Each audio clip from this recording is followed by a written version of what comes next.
Hey guys, former WWE superstar Hornswoggle, and you are now somewhere in the ring. The following podcast is scheduled for one recording with no time limit. Making their way down to somewhere in the ring, Andrew Sanford and Ryan Sprague. That being said, I only learned recently that Europe is not big on air conditioners. It was probably for the best. Nope. Environmentally. Nope. You cannot find air conditioners anywhere. It never gets that hot here. Thank God. Maybe in like England, but we're right on the coast. Well, yeah, go ahead. Throw them under the bus. Yeah. Screw that. They're called something different there. Throw them under the I don't know. Anyway, this is somewhere in the ring. Apologies to all our English listeners right now. That's true, and there's at least 3 of them. So that's this is somewhere in the ring. I am Andrew Sanford, joined as always by my co-host Ryan Sprague for a podcast where we talk about wrestling. And this week we are making good on that promise and talking about wrestling with our friend Brie, returning guest, 3rd time, 4th time. I think this is my technical 4th, my 3rd being on camera with you both. The last one I did like a cute little, just an audio, fun little recap of Crown Jewel. But yeah, am I your most returning guest at this point? 100%. Yeah. Without question. Yep. Yeah. I think Hoff Matthews is creeping up behind you, our stand-up comedian friend. But I'm coming for your record, my friend. Yeah. I think you got to settle this at War Games. There we go. That's the only way. Yes. I'll throw down. Welcome back, somewhere in the ring, Brie. Thank you. It's an honor to be here. I love this. It's so fun. Full screen for me. Oh, thanks. We love having you here. So thank you for coming back. It's gonna be a casual one tonight. I love that. I think we all sort of decided that, Andrew. I sent no outline. Yeah, it's true. That's true. Ryan sent no outline today. So I don't know what's happening. Closing windows to attempt to. It keeps exiting me at a full screen. Anyway, there was none of that. No outlines. We're flying loose. Talking about COVID.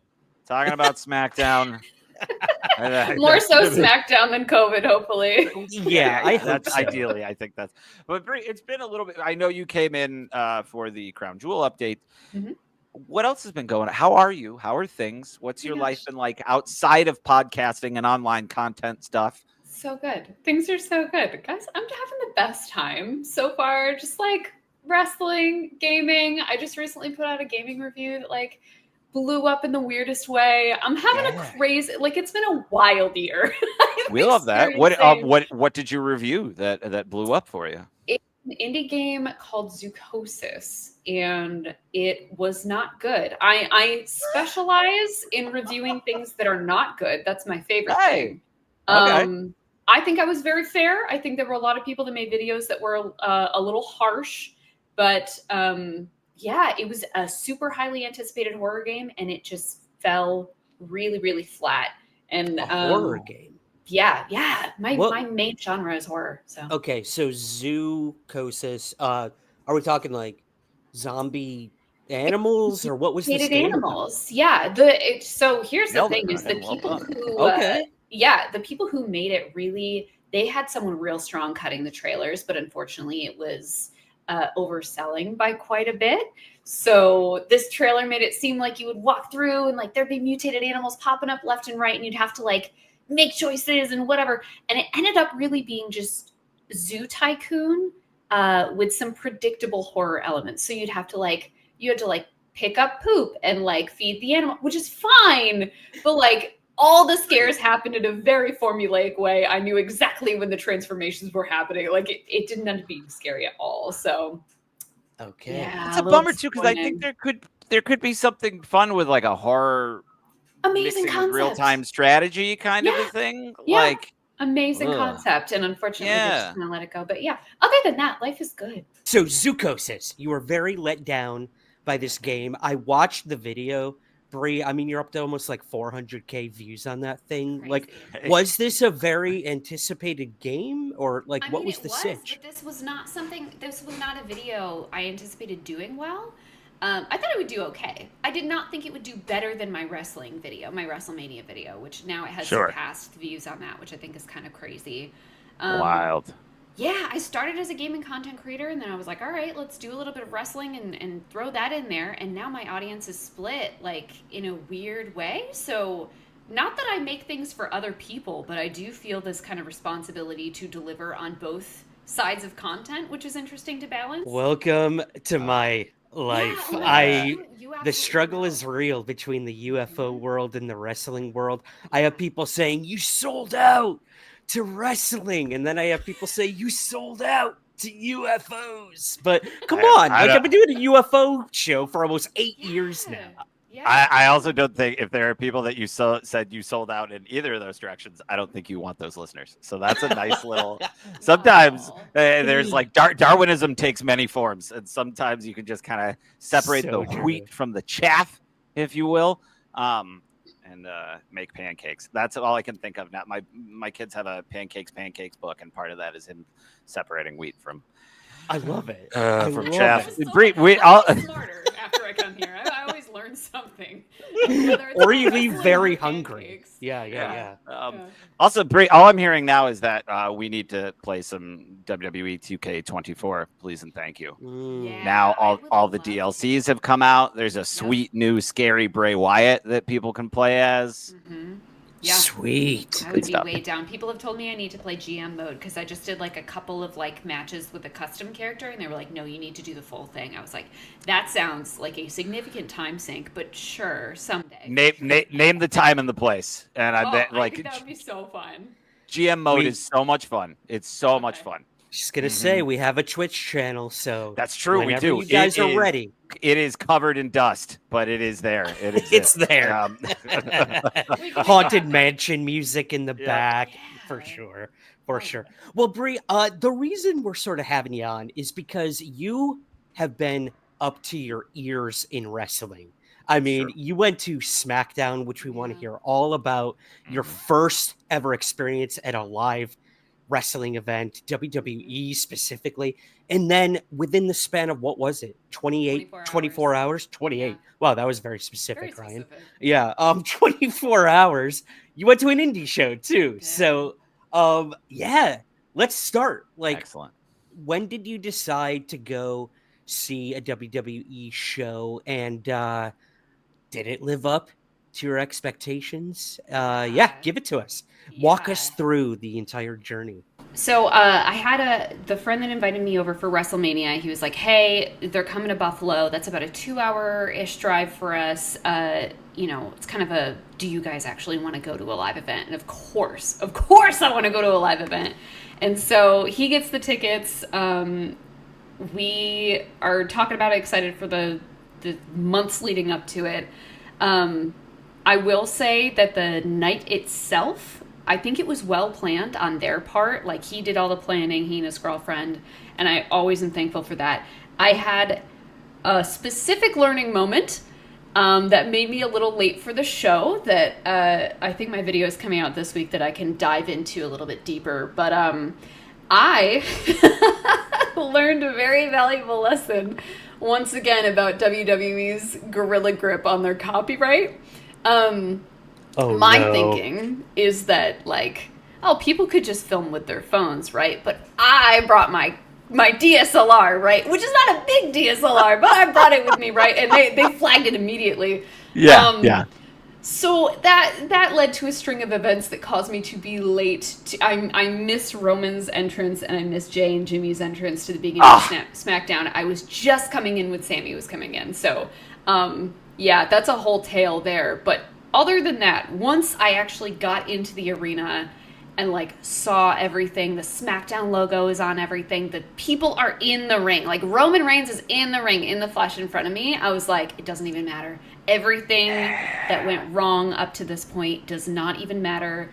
It was so cool, and just the energy of the place, and everyone around us was so nice. It was just such a cool experience that I would absolutely go to. I would go to a Raw for sure. That's my next goal is go to Raw. If there's one thing I love about WWE events is how nice everyone is. I'm sure there's rotten apples here and there, but I remember when Andrew and I went to Raw in Albany, we get there and, you know, they do some warm-up matches and stuff like that.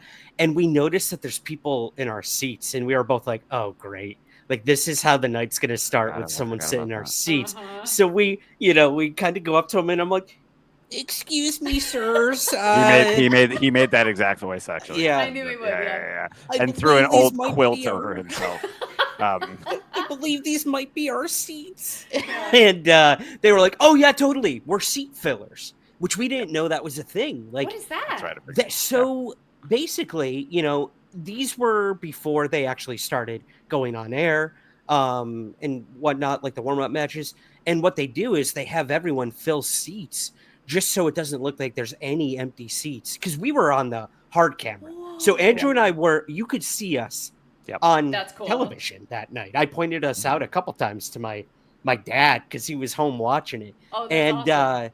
And they don't want any of those seats on the hard camera side to look empty. That is fascinating. So they have Are these people just like hired to do this, or they're I believe they were wrestlers. There's more often than not they're I didn't know wrestlers. That. Yeah, because they were huge. That's why I was a little timid to ask them. Yeah, to move. A lot of wrestlers, they might not be like on TV, but if they're employed by the company, they might be deployed to pretend to be security, be seat fillers, like do other. It's almost like a PA that probably gets treated a little better, but they have to do a whole bunch of random tasks. And Brie, what's fun is, and this is something that I don't think has been like too much of an issue as of late, but notoriously back in the day, and I believe both companies would do this, WWE and WCW, they would shift people entirely in the arena. Like if let's say there's 5,000 people in a 10,000 seat house, instead of having it look sparse and spread about, they would move everybody to one side. Yeah, they would basically just be like, you're all sitting over here because this is where the camera is pointing and it needs to look like we're sold out.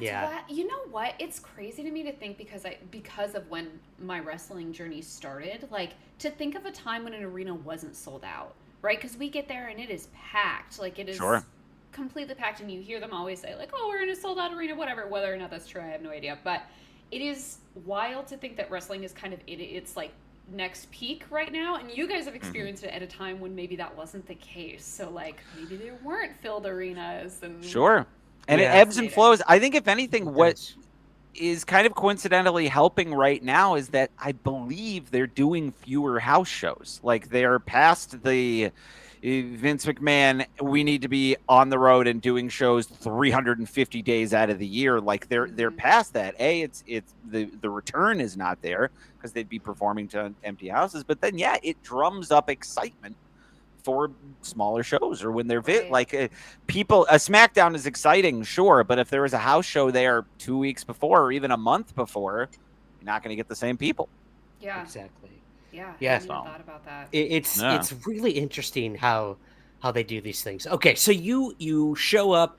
Roman Reigns is in the ring. This was the first SmackDown after, what was it? Crown Jewel, right? Yep.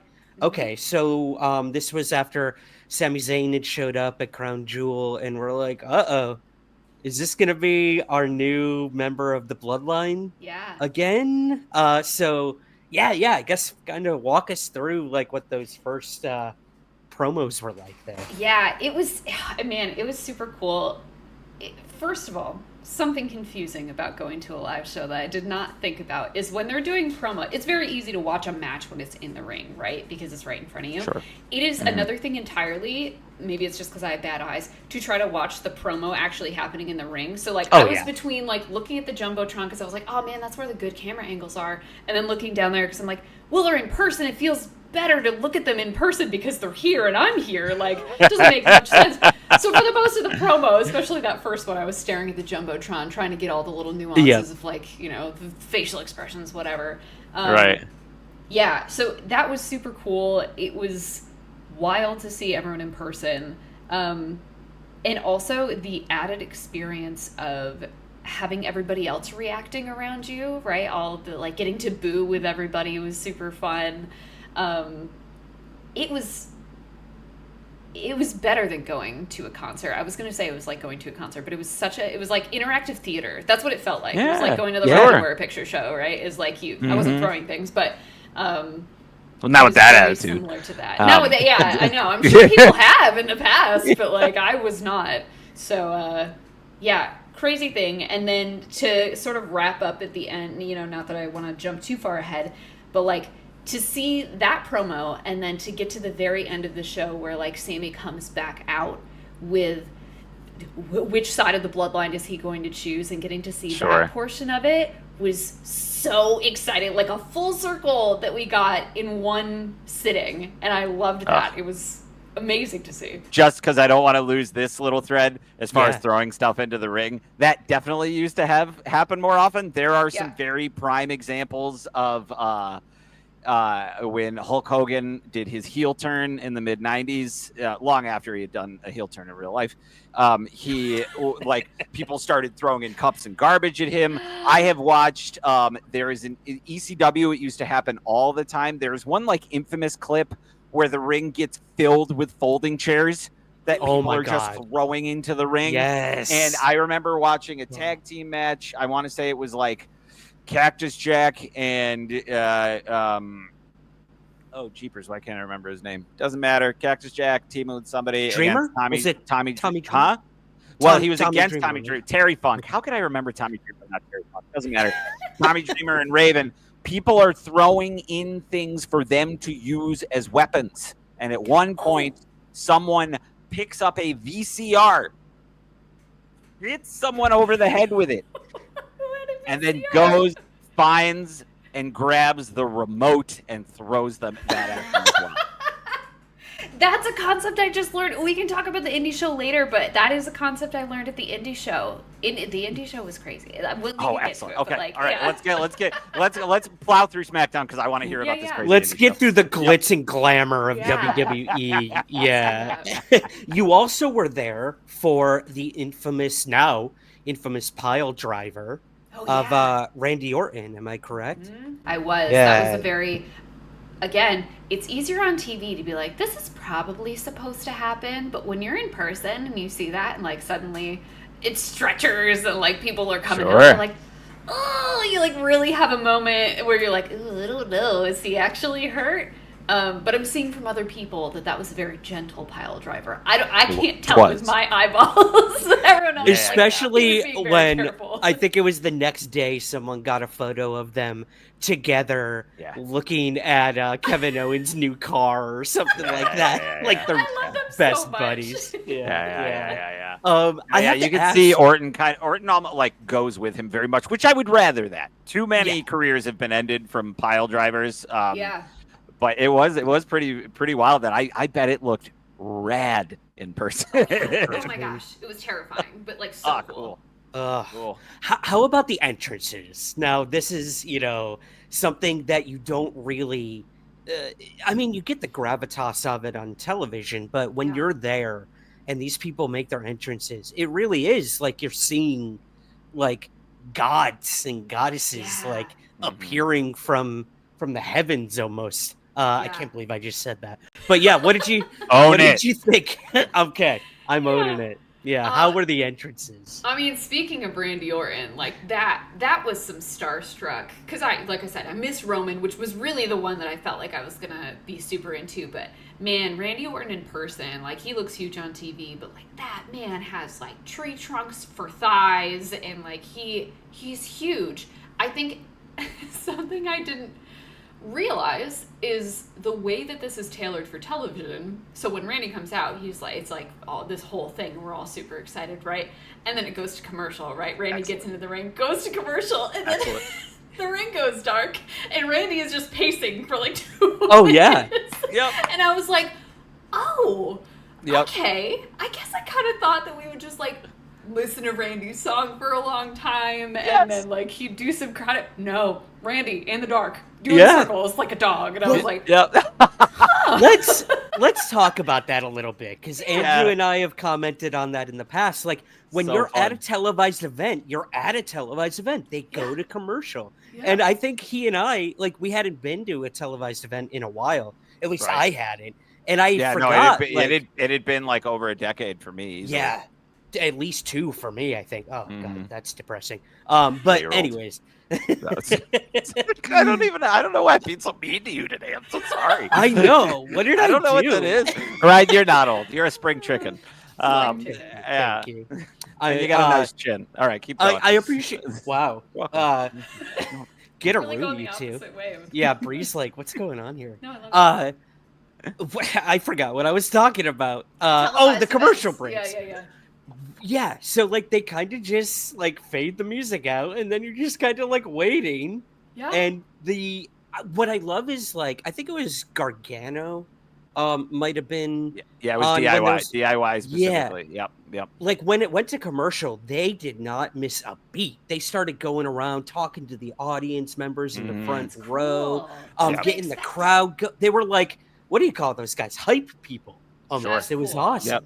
Or like they don't tell you this either. If they cut to a promo backstage, the people are still in the ring, just hanging out, like chilling, waiting for their moment to come back on. It really gives you a peek behind the curtain, unlike anything. I think my favorite aspect of it from a technical standpoint too is that it's not just the cutting off the people who's in the ring music and then while the commercial is going. It's the wherewithal to be like, okay, now we have to cut it right back on because commercial's about to end, and then we have to set up the next person. So it's just like maybe 45 seconds of time, maybe less, but it has to be so precise and such a well-oiled machine that I think, not to get like on too much of a tangent, but I've seen a lot of people assume that Netflix is going to have to fix the way it does things before Raw starts there in January. And that's just not going to be the case. I think what we saw with the Mike Tyson and Jake Paul fight, which was full of glitches and bad camera angles and all that stuff, really is because Netflix itself was producing it. There was maybe they hired out a third party or what have you. WWE, they have their thing down to a science. Oh yeah, Netflix just has to make sure their internet is working. Like they got to unplug it and plug it back in, and that's probably the most. You would think. And then I'm also curious as to what that will do for commercial breaks, if they will have any. I'm sure they will have ads of some kind, the same way that like PLEs do. But the whole also or they might do more of my least favorite thing, which is we're gonna make the wrestling match like this small part of the screen, and then here's a giant box for Dove soap or Old Spice, since we're talking about wrestling fans. Yeah, really. Worst. Can't see anything. It's like up in the corner here, and instead you've got a huge No, thank you. There's profits to be had. I know. What was aside from the commercial break stuff? What do you think surprised you the most about going to a WWE live event? It shouldn't have surprised me. No commentary.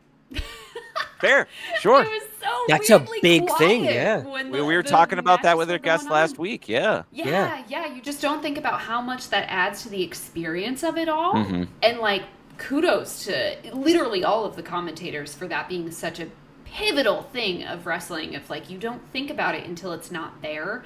And it was weirdly quiet. Like you had the crowd, but if nothing crazy was going on, the crowd really was not reacting. It was just like you heard the people hitting the mat, and that was about it. It was so bizarre. So yeah, not something I expected, but a weird part of the experience. Yeah, absolutely. It's like you almost have to make the story up in your head of what, or try to remember like, oh, what happened last week that's leading into this match. And it's interesting. I will always say it. I don't think the commentators get enough credit for how much they add to the storytelling and enhance these characters. Yeah, and 100%.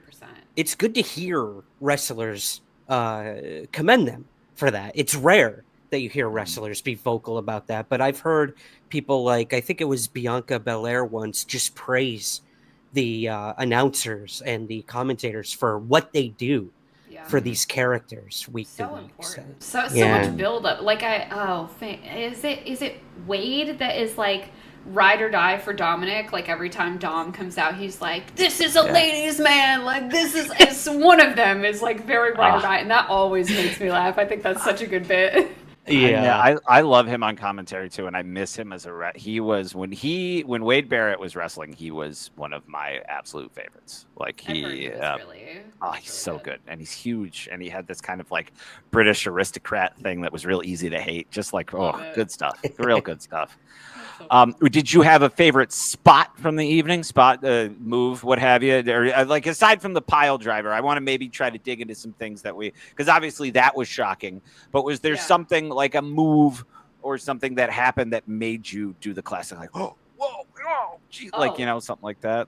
Oh my gosh, for sure. I'm sure there were lots of them, and I'm sure there were none that I could like name off that I'm like when they did a flippy thing, right? Or when they did this. My favorite match of the night was definitely Bianca and Jade and Nia and Tiffy. I think that was the consensus among our whole group was like, wow, that was really fun. I got to see Naomi come out. Like it was just this like whole thing. Also, speaking of entrances, to experience Jay's entrance in person was the coolest thing ever.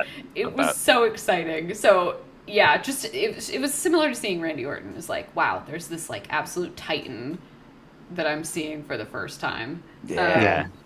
So cool. So that match was really exciting, and I think probably the most hype thing was seeing Sammy kick Solo. That was you really couldn't tell where it was going, so to be there with the crowd to really just like get excited about it, and to watch. I don't know if this was caught on TV.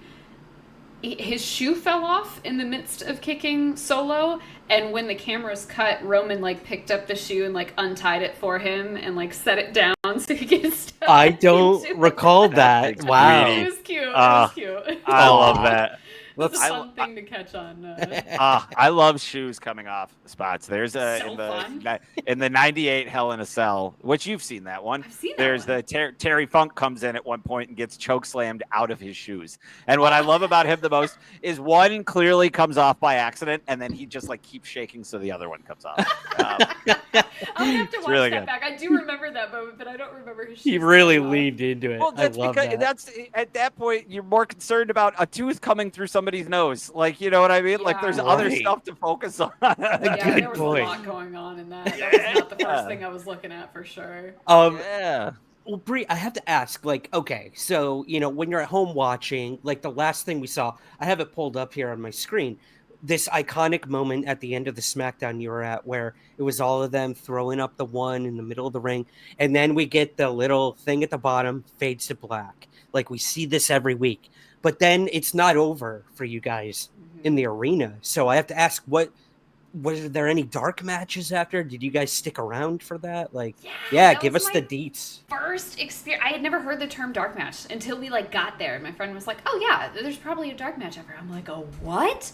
We get bonus content for being here? That's so cool." Patreon only. Yeah, it was crazy. Yeah, so the dark match was a 6-man match between Jay, Jimmy, Sammy, Ludwig, Braun Breaker, and Cody Rhodes. Was that 6? Whoa. I think I counted. Yeah. It was very short. I don't know why I expected them to be like a regular match, but of course it had to be kind of short so that they could just like move on and like take down the ring and all that stuff. But cool seeing all those people's entrances. I'm glad we got to experience a full Cody entrance with all the pyrotechnics and everything. Like that was very cool.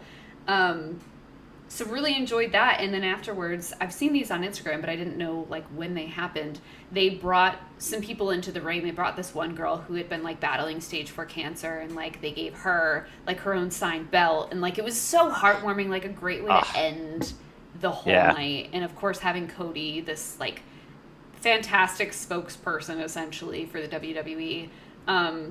It was just really cool to see. It was like a nice note to leave off on, and then he ended up sticking around and really he was kind of schmoozing with the people down in the ring seats. I think like half the Buffalo Bills team was there or something, so he was schmoozing with them. Cool. They had a camera, by the way. One of them had a camera, so if you're wondering where money gets you in this world, you're allowed to have a camera if you're part of the Buffalo Bills. Got to play for a professional football team. Join the Buffalo Bills like I've been telling you to do for months. I know. You have been saying that, and I got to work on wrestling first, and then football after. That's fair. Okay, all right. Yeah. I do remember at the SmackDown we went to in Albany, actually, that Jimmy went and got a kid from the audience, brought him in to the ring to do the whole thing with him. Yeah, the yeeting. It was awesome. And I was like, cool. Oh, it was just some random kid. That's so cool. And then I came to find out it was actually Jimmy's son.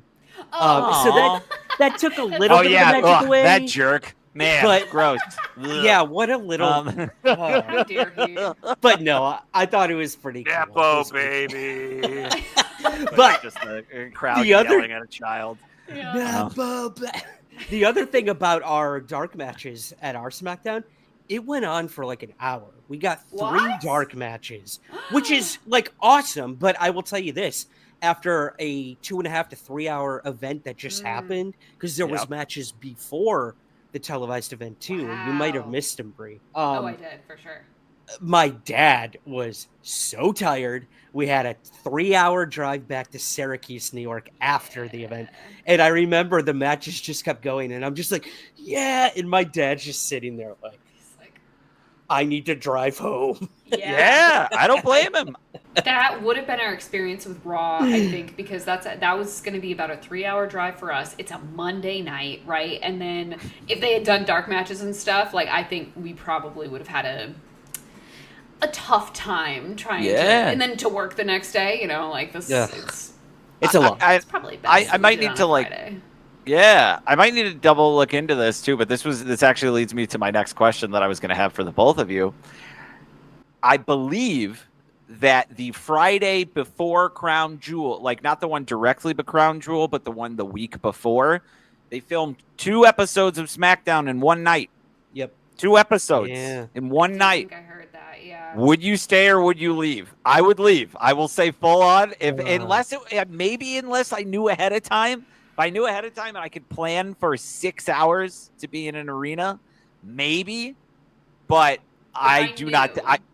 if you knew, yeah. If I knew and I could plan and like bring little snackies and stuff, I would stay. I was going to say, if they offered me a t-shirt, at least a hot dog or soda, and I don't know. Yeah, maybe I would do it. But then look at these people who go to like the SmackDown and then the PLE, like as long as you're like ready, like emotionally, mentally, physically, I guess I would say yes, but I think do you know what I think would affect it for me is the peaks and valleys, because like for instance, they used to have Brie, when they would do pay-per-views on Sunday nights 20 years ago and what have you, they would have a Sunday night show called Sunday Night Heat that was on at 7 p.m. no matter what, right? Interesting. So when they would have a pay-per-view, you could basically watch Heat and it would lead directly into the whatever the pay-per-view was, sometimes with spots or things that would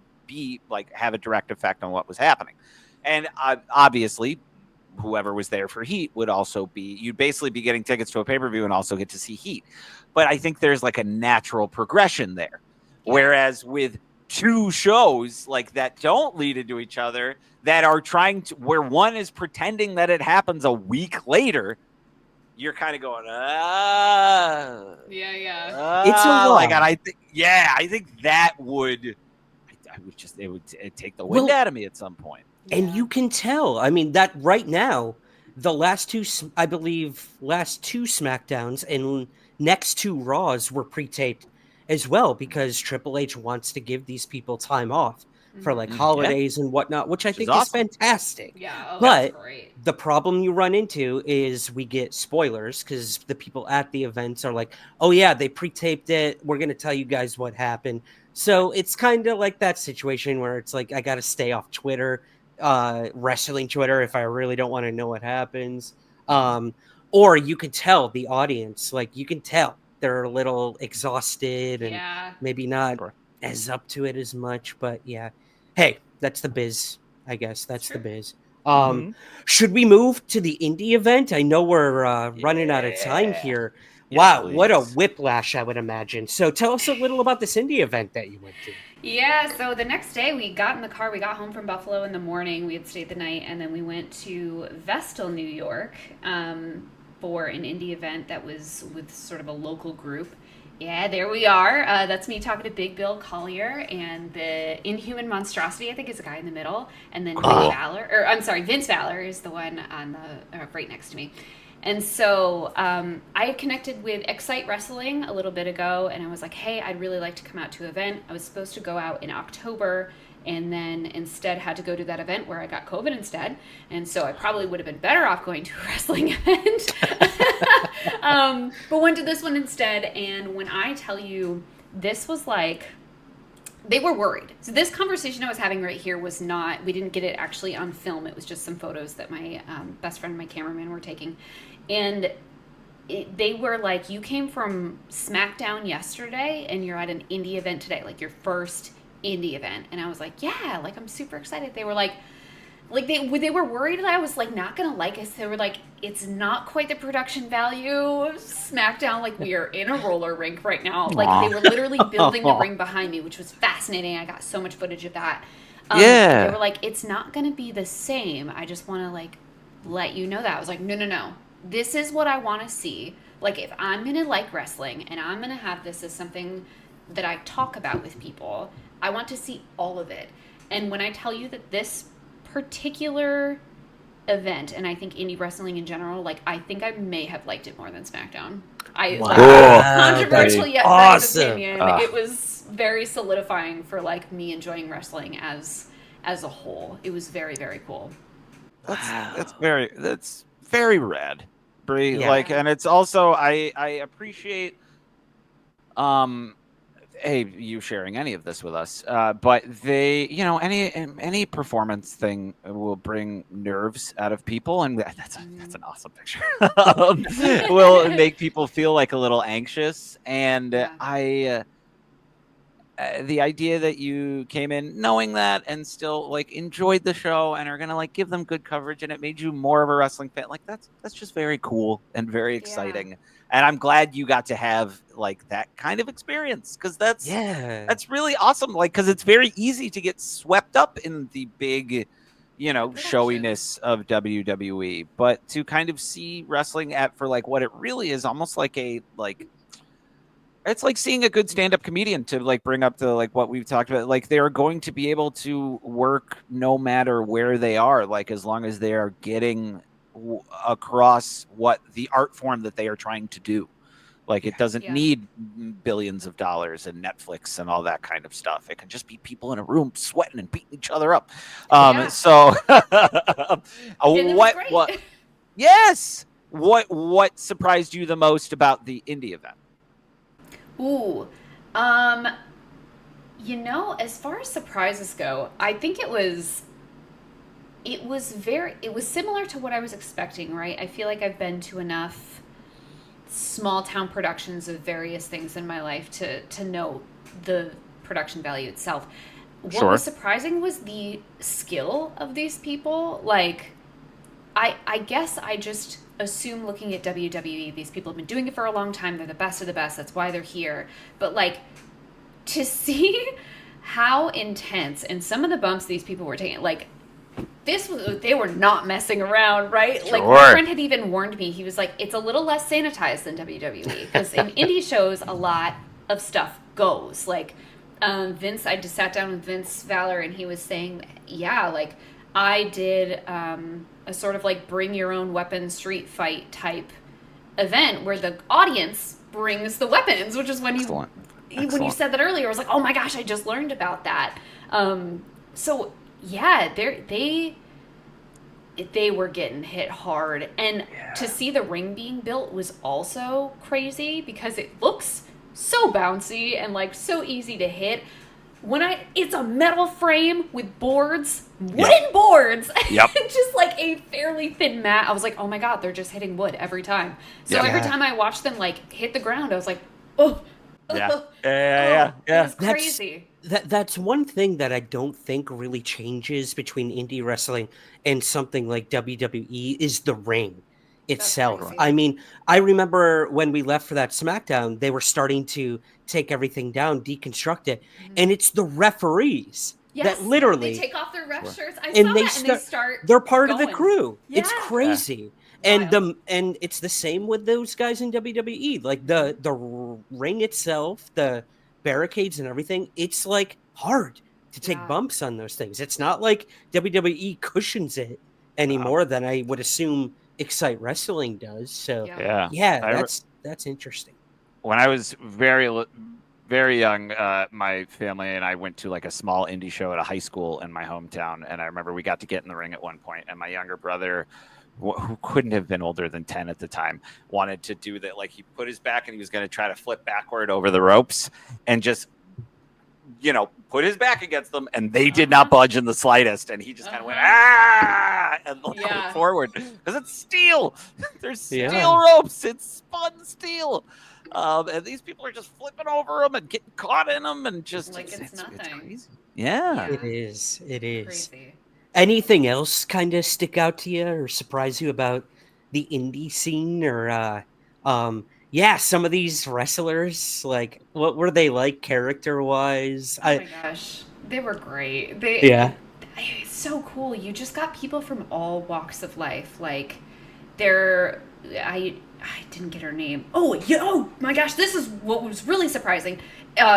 Totally fine, men and women fighting in the ring. Not even a question. Like, there was this whole Andrew loves it. I love it. It was so cool. I do too. I don't know why I said just Andrew. I'm not anti Coed Matches. Yeah. No, it was thank you. to see everybody in the ring together, and no one bat an eye. You could just hit a woman with a kendo stick, and who cares?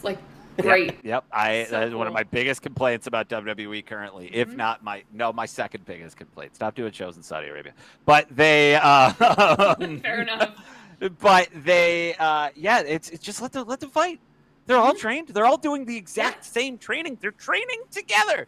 And again, it's not real. Like, I know that the bumps are real, yada yada yada. We don't need to get into that aspect of it, but for the love of God, Rey Mysterio can beat the Big Show. Like, there is, it does, and there are some women who could, Jade Cargill could take on anybody that she wants. Anybody. I don't know why I'm getting all host now.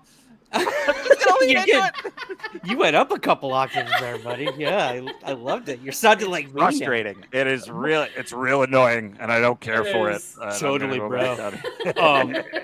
Well, what I was gonna add, is it's getting to the point now too where these PLEs, you'll have let's say a ladder match, women's ladder match, a men's ladder match, and everyone's saying the same thing. Oh my God, that women's ladder match was brutal. How about the men's ladder match? It's fine. It's okay. Yeah. It's getting to that point where it's happening almost every time now. So let them fight. I agree. Yep. I remember the women's Royal Rumble was better last year. Absolutely. That just keeps happening. It's really consistent. So yeah. I think if I had to guess, it is a male ego thing, and it might even be more with the higher ups than it would be for the wrestlers. Who knows? Maybe it is with the wrestlers too. But I feel like they're like, well, I don't want to lose to a woman. And I maybe I'm saddling them with something that they're not feeling, but it seems inexcusable at this point. I believe see it other places, every other company. Yeah. TNA does it. AEW, I believe, does it. Or at least has. With what was it, Lucha Underground, which might not exist anymore. You guys could probably. It does not. Yep. Yeah. There was this video that went off on Twitter about her getting thrown into chairs. I mean, she was incredible and fighting a man, and it was so good. It was such a good match. What was the audience like at this indie show? I know it can really be make or break. Some of these people say that they performed in front of one person, no people at some point. How was that? We had about, I think maybe 60 people there. Nice. That's good. Yeah, so it was decent size, and it was great talking to all the wrestlers because they were you go to these smaller town shows, especially Big Bill. He has performed in some of the more big time shows. Don't ask me which ones. I have it on film, so that'll be answered eventually. But he was these are my favorite shows to do because you see some of the same people and you kind of know the crowd you're going to get. There he is. And that sense of community is so much stronger in these particular places, and you could feel it. I was talking to people who were working the event who had just gotten involved with Xcite because they loved wrestling and they loved their community, and they've just gone to every event since. And it was I think that's what made it so special, was that it was so much more community driven, and the crowd really knew the wrestlers and knew the people. When I was taking this photo, I had some people come up to Bill in the midst of it, and they were like, "Oh man, you better win that match next time, whatever." It was fun to see. He's a heel right now, so it's fun to see him keep that character but still interact in like a positive way with those people, because they knew him and they like wanted that interaction. So yeah, I loved it. It was so cool. That's awesome. So what can I ask, what do you have planned? Are you sort of going to do a side-by-side comparison video, or if you can divulge any of that? I know. Yeah. I've actually already split them. So I don't typically get a ton of help. I edited my own videos this whole time, but my friend who is the cameraman, he and I both have this kind of documentary mindset about this particular show. So he is working with the footage right now, and I think it's going to end up being a more documentary feel, whereas my Smackdown video, it should come out this week, and it's a lot of me just like talking, because I couldn't film anything, right? So like other than the phone videos I got, it's going to be me more talking about my experience, kind of like this, and just how it was to be in the flesh. But I will tell you, like, I am markedly more excited to release the indie show video whenever that happens, because I think it'll just artistically be like more what I want to be making. So I'm excited. Sure. And this is Xcite Wrestling? Xcite, yeah. Okay. It's Xcite. Cool. I'll be sure to link them in the show notes so everyone can go check them out, support them. Go check them out. If you're in upstate New York, they do a ton of different shows. They travel. Yeah, I also am going to start doing something with ESW, I think it is. They're based in Buffalo, and Vince Fowler is actually the one that runs that whole thing. So I made connections while I was there, so I could do more of this, which is really cool. That's cool. Yeah, we'll have to get some of them on our Somewhere in the Indies series as well. Sure. Yeah. So we should probably end things here, even though this has been a blast. Brie, man, I'm so jealous you got to hold that belt. That's so rad. It was what a great thing. That thing looks heavy, yeah. Yeah, it meant it. If people want more of your wonderful content, where can they look? Yeah, youtube.com/BRIESBE. I don't know how that works, but you can usually find it in the description of this video. And if you want to follow me on Instagram, BRIESBE on Instagram, BRIESBE on Blue Sky now. Blue Sky. Twitch.tv/BRIESBE. I'm pretty much everywhere. You just gotta look for the BRIESBE label. I think I'm the only BRIESBE out there, so. Dope. Hell yeah.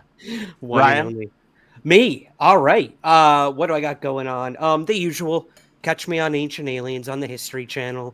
New episodes every Friday.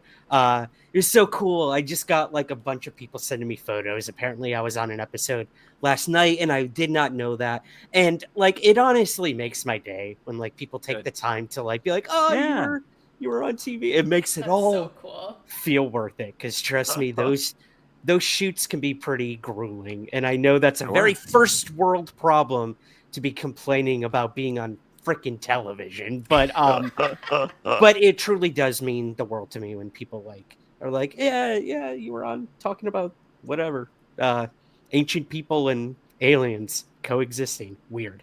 Anyways, that's what I'm doing, Andrew. I also just did a huge coverage of the congressional UFO hearing that took place in the House of Representatives in the U.S. Sure. And tomorrow, I'm going to be doing a live stream of the Senate UFO hearing. There's going to be a UFO hearing in the Senate. So things are picking up in the world of UFOs, and I cover all of it over at Somewhere in the Skies. So be sure to subscribe if you want to learn more about what our representatives are doing with flying saucers. Holding them? Yeah. Like cradling them gently. They're just like babies. Yeah. I like to think that. Yeah. As always, you can find us at patreon.com/somewhere in the ring. Google Somewhere in the Ring on your socials, and you will search it on your socials. Good Lord, Andrew. I've sold out to big Google. Google's not a verb. They're not Kleenex. But Ask Jeeves. Let's go back to Ask Jeeves. Kleenex is also not a verb. I'm tired. You can find me. I'm at Andrew Sanford on Blue Sky, and as always, you can watch my short horror film Pay the Tithe, which is pinned right to the top of my profile on Blue Sky. I've got another short coming out within the next month. There's stuff out there. Keep your eyes peeled. I'll be around. Awesome. And Brie, you know the deal. It's the end of the episode. We need somebody to ring the bell. We would like that to be you, please. And thank you. So whatever that means to you, ring the bell. Get us out of here. I'm going to do it the way they did at the indie show, which was a plank of wood with the bell like attached to it and a hammer. So we ding, ding, ding. There we go. Yes. Brie, they used to do that at WWE shows too. And then you better believe that people would get hit with that bell. That was always my favorite. That was that thing where I was, even when I was little, I was like, that doesn't look safe. That's wood and a bell. Crazy. And they would really crack each other over the head with it. It's that or a VCR, apparently. Yeah.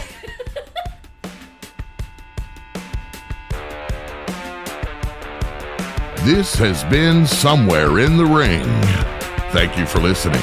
Subscribe wherever you get your pods, and be sure to rate and review on Apple, Spotify, or wherever possible. We'll see you again soon, somewhere in the ring.